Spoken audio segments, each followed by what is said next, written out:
Josh Smith here again at the All Guitar Network with some more tips and tricks.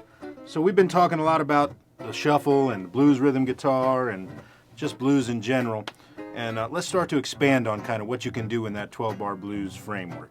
So of course you've got the 1 chord, the 4 chord, the 5 chord. That's what the blues is. But as music evolved, you started to have these guys who became better musicians, and they would come into this blues world with a little bit more harmonic knowledge. And that meant, you know, more extensions in their chords. So instead of just playing a major chord or a minor chord, they would play a major 7th or a minor 7th or an augmented chord or a diminished chord or an altered chord or, you know, 13th chord. Chords with different intervals in these chords.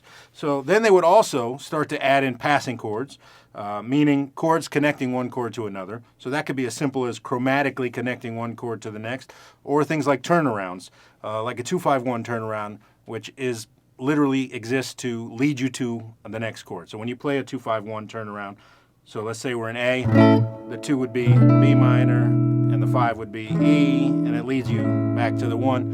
That literally voice leads. That's the reason it exists. It's why it's called a turnaround. So these guys would start putting these chords and these passing tones into a straight blues. Now, the soloist could still be playing as simple as, you know,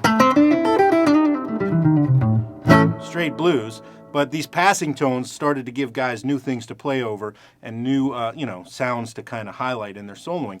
And that's really the birthplace of jazz music, you know, in New Orleans and in Memphis. This was kind of how it started. So let's take that initial blues shuffle in A.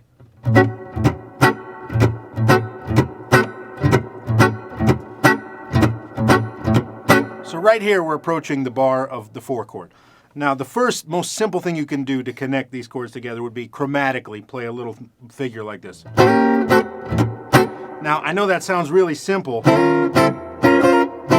but these are the kind of things that you start kind of building into your rhythm playing and then later on into your soloing that kind of develops this language. So you can be on this 4 chord now, and halfway through that you can play diminished, which voice leads you back to the 1. Or you could go from 4 to 4 minor, which also voice leads you back to the 1. Now this is a big thing in pop music, this 4 major to 4 minor.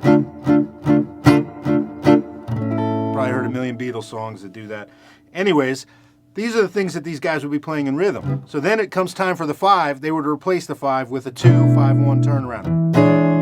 And then maybe they go 3-6, 2-5.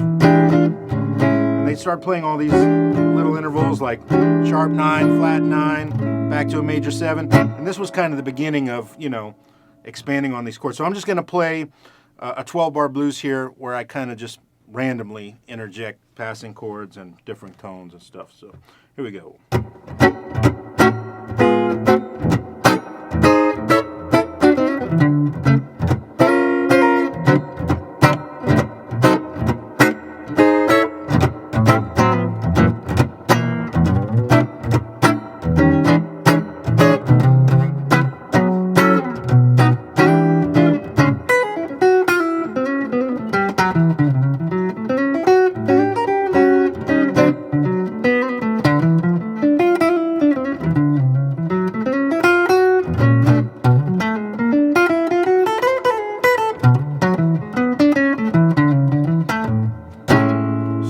Here I played rhythm, and then in the solo kind of highlighted all those chords, which is, you learn that after you learn the chords, basically.